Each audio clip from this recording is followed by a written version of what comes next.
Chinese characters are beautiful, but they take a lot of time to learn, especially if you want to be able to write them by hand.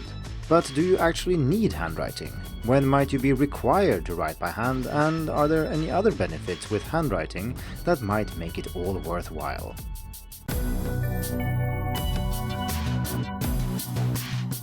Hello and welcome to the Hacking Chinese podcast. In this week's episode, we are going to talk about Chinese characters and handwriting Chinese characters in particular. I'm going to try to answer questions such as, do you need to write characters by hand? Are there maybe situations where you will be required to write Chinese characters by hand? And also more in general, if there are benefits to learning to write by hand. Before we get to that though, I'd like to say that there is a vocabulary challenge running. It started on June 10th, and it's not too late to join. And of course, character learning is part of learning vocabulary in Chinese, and so that's why I've chosen to cover this topic this week. If you want to know more about the challenge, please check the link in the description, and if you listen to this episode later, you can also check out challenges.hackingchinese.com and see what challenge is on at the moment. Okay, so let's get started talking about writing Chinese characters by hand. And I have divided this discussion into several parts, and to make sure that everybody is on the same page, I will start with the very basics. I will explain why this is a problem in Chinese, whereas it isn't a problem in most other languages, and I will then move on to writing characters by hand and whether or not this is something you actually need to be able to do, or if there are other benefits with writing by hand that you might want to consider. And the goal here is to present you with the information and arguments so that you then can decide what your approach should be like. I've divided this discussion into 4 different arguments. The practical argument, do you need to be able to write characters by hand? The interest argument, do you like to write characters by hand? The education argument, are you required to be able to write characters by hand? And finally, the processing argument, do you learn more if you write characters by hand? But like I said, let's start with the basics and discuss why handwriting is such a big topic in Chinese language education. In most other languages, handwriting is typically not isolated and discussed as it is, well, in this podcast episode, for example, and the reason is that basic spelling and then some typing and reading will usually be enough to maintain your ability to write by hand. So for example, I'm 100% sure that I could take the written article that this podcast episode is based on and write it by hand in English if I really wanted to. Maybe my hand would hurt a little bit towards the end because I'm definitely not used to writing long text by hand in any language. But I'm sure that I could do it if required to. I learned English in school and I haven't written much by hand in English for at least 15 years. If we imagine that the article in question was in Chinese and we pretend that I haven't written by hand for 15 years, I would certainly not be able to write it by hand. Provided that I knew lots of characters when I stopped writing by hand, I would probably still be able to write a fair amount of them, but there is no way I would be able to write most of the characters in a longer article. The reason for this is that typing and reading are usually enough to maintain the ability to write by hand in English or most other languages, but that is not true in Chinese. So for example, if I'm typing a word in English, I need to hit keys on my keyboard. And if I want to spell a word like accommodate, which is apparently one of the most misspelled words in English, I need to know how many times to hit the C and how many times to hit the M. And of course, if I rely 100% on autocorrection, well, then maybe this isn't perfectly true, but still, we need to think about how words are spelled when we type them. Similarly, if you spell words like receive, you need to know if you're supposed to hit the E key before the I key, and so on. The step from being able to do this and to write these words on paper is actually not very big. We just need familiarity with how the letters are written, and since we have less than 100 commonly used characters, this is very easy.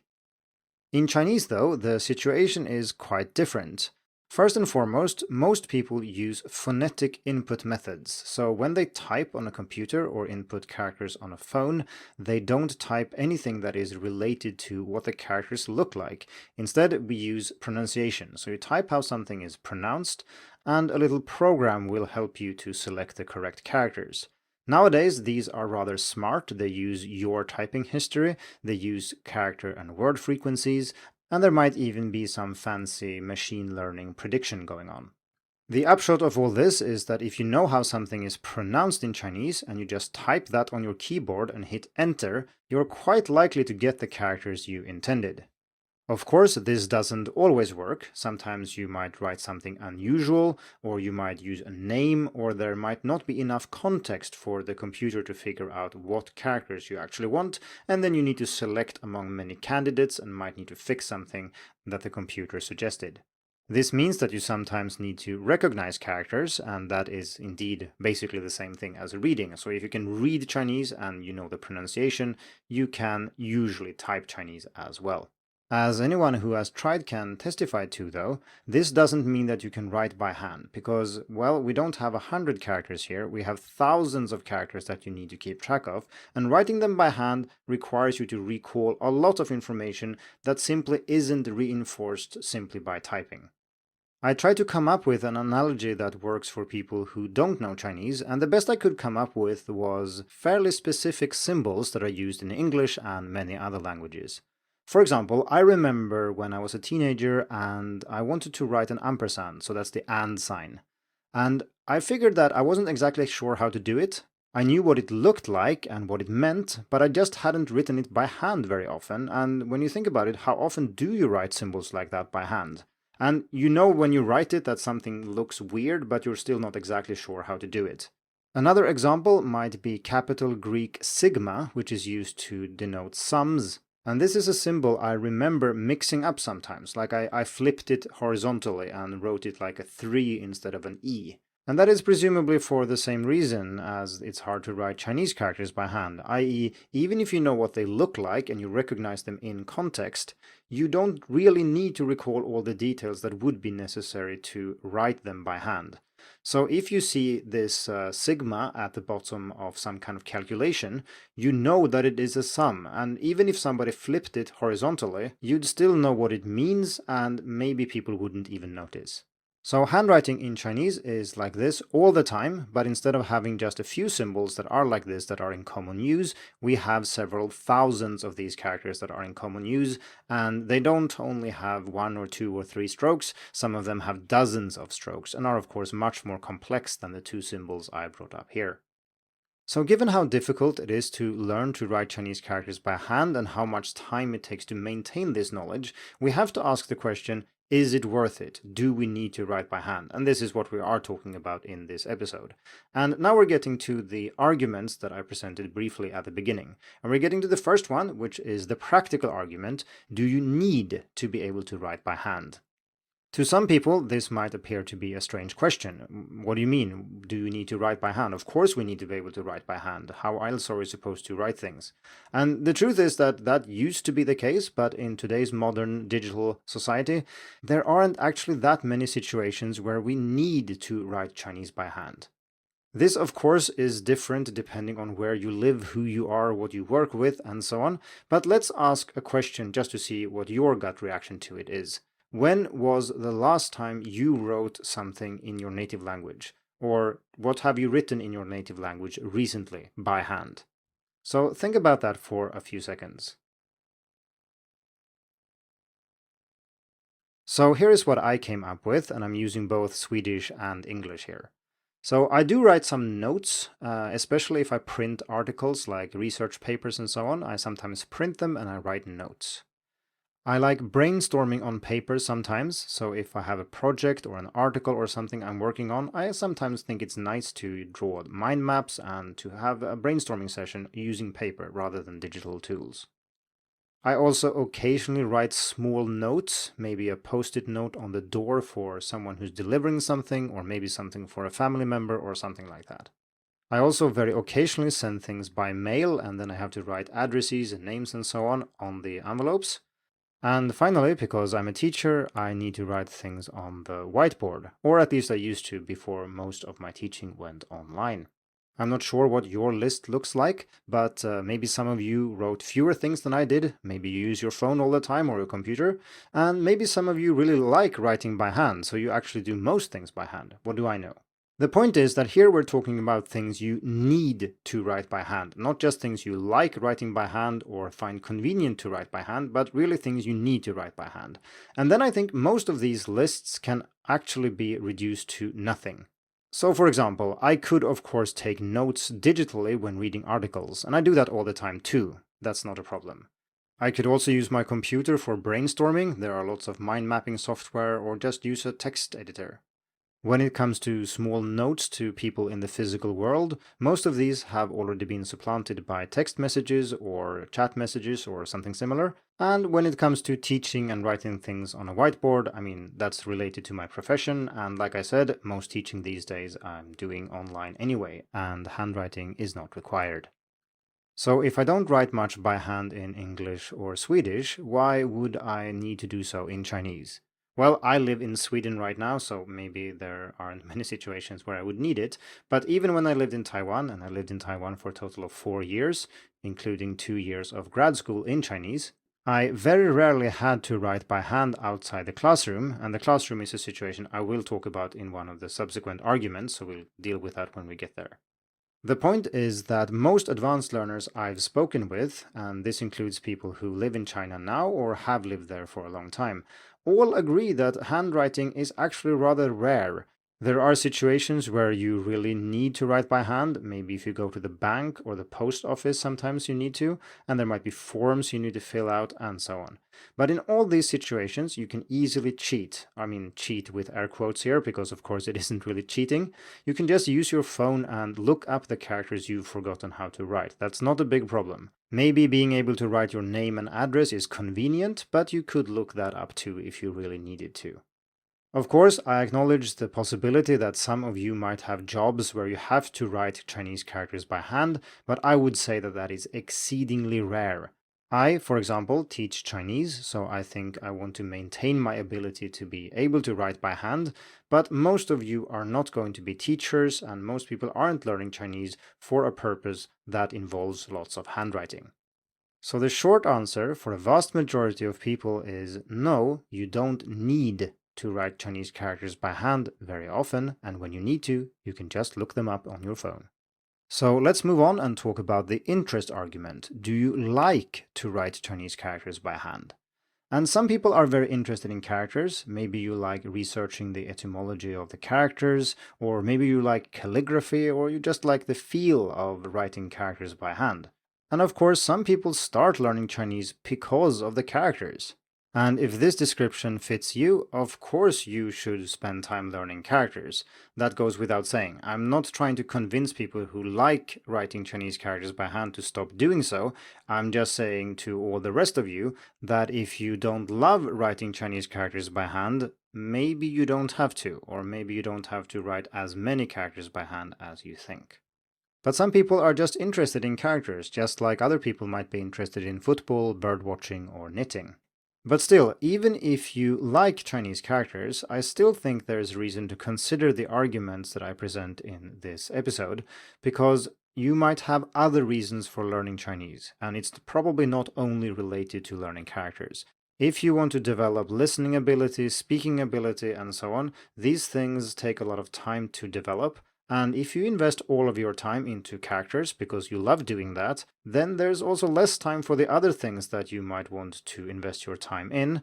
And these are maybe the things that would enable you to do the things you want to do with the Chinese that you acquire. So it is worthwhile considering these arguments even if you love writing characters.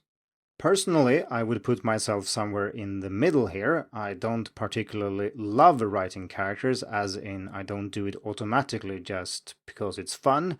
But on the other hand, I'm also rather interested in characters. I think they are fascinating and I like researching characters. I've built a character course for Skritter and I rather enjoyed working with that.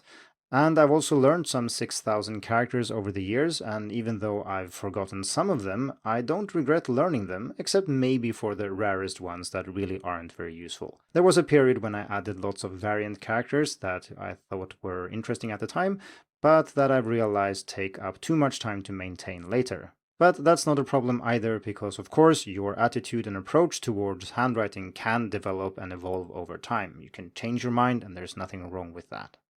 The next argument I want to look at is the education argument. Are you required to be able to write by hand?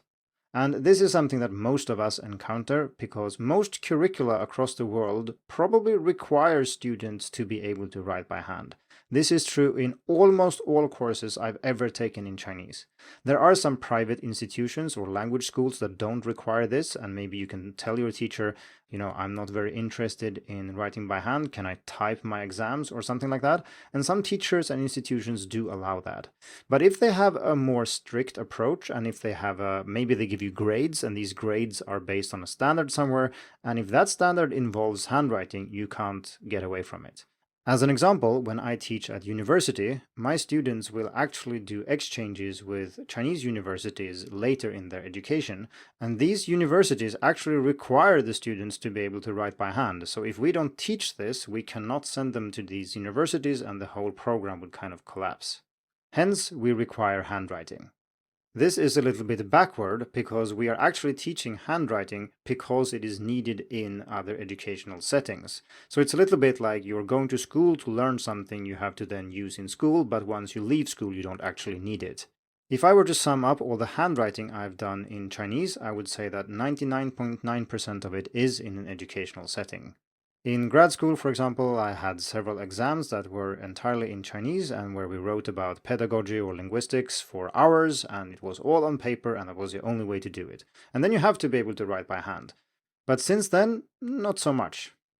I'm not saying that having handwriting on the curriculum is always a bad idea. I'm just saying that I think that curricula should be shaped in a way that prepares students for what they need when they leave school, not what they do in school.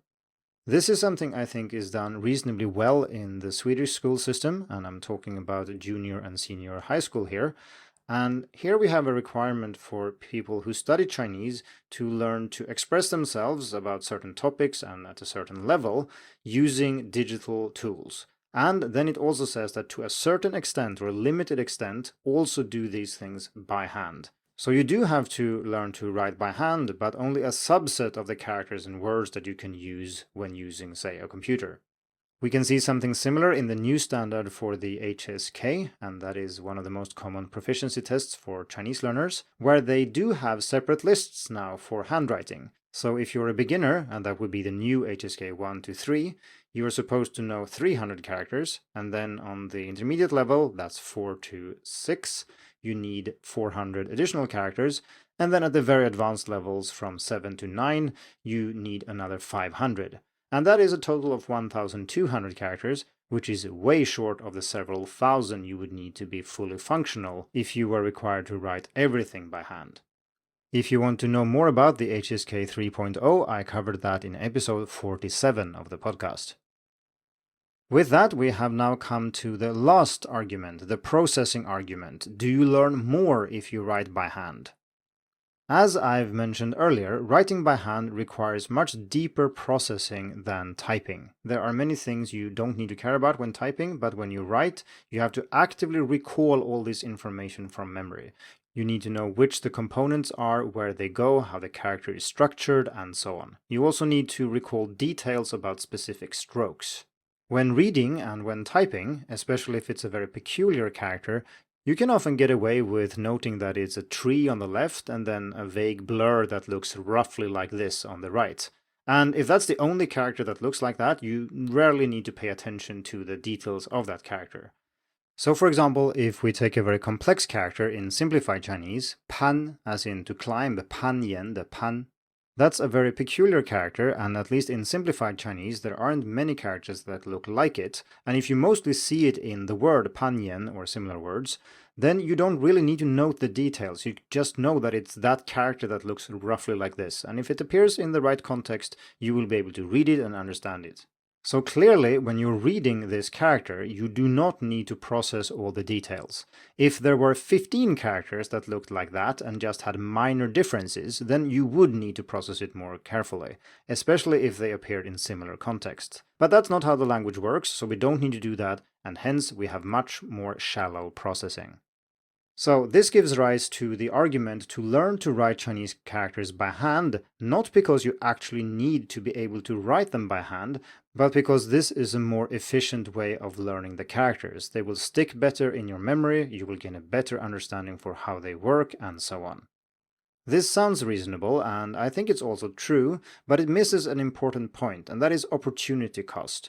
Because handwriting characters takes a lot of time, even if we're just talking about practicing them, it takes much more time. Reading something or typing something is very quick, whereas writing it by hand takes a lot of time. And this is time we could maybe have spent doing something else. Maybe we should have read more instead, or maybe we should have listened to more Chinese and built our feel for the language that way. So just because something is better, that doesn't necessarily mean that it's more efficient. And when learning languages, we do want to get a lot of result per unit time, so we're actually interested in efficiency here, so opportunity costs like this actually do matter. So the follow-up question is then, is it more efficient to learn to write Chinese characters by hand, even if you don't plan to actually write Chinese characters by hand, just as a kind of cognitive processing tool? I think that this question is impossible to answer. There are too many factors involved here, too many levels of students, too many different situations, study methods, goals for learning Chinese, and so on. But I do think there is a case to be made for learning to write some characters by hand, even if you don't care about the handwriting itself. So here is what I would do, or how I would structure a curriculum if I built one for scratch, meant for people who want to be able to read and type, but don't particularly care about handwriting. So the first step is to acquire a solid foundation in the spoken language, and this is not something I've discussed in this episode because we're talking about handwriting, but I think you should definitely know some spoken Chinese before you even look at the written language. This was something we discussed in episode 1 of the podcast, so if you want to hear arguments for that, check that out. Then you can move on to reading things that you can already deal with in the spoken language. So you should already be familiar with the words and so on. You shouldn't encounter too many new things, and you should be familiar with the pronunciation and so on. This will make it a lot easier. You don't have to do everything at once, and you also have something to connect the characters you are learning to. People who say that you should introduce characters from day one are usually the same people who say that you have to write Chinese characters by hand, otherwise you are not really learning Chinese.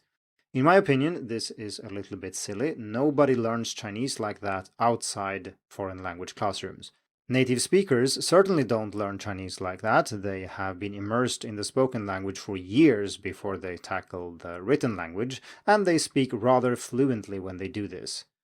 Of course, first language acquisition and second language acquisition are two different things, and we shouldn't confuse them, especially not when it comes to artificial parts of the language, such as the writing system.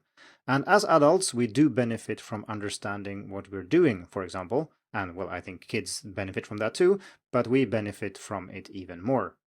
This doesn't in and of itself mean that handwriting is good. Well, it does lead to deeper processing, but we could also see a way of practicing handwriting that doesn't. For example, if you learn characters by copying the same character 100 times, that has nothing to do with deep processing.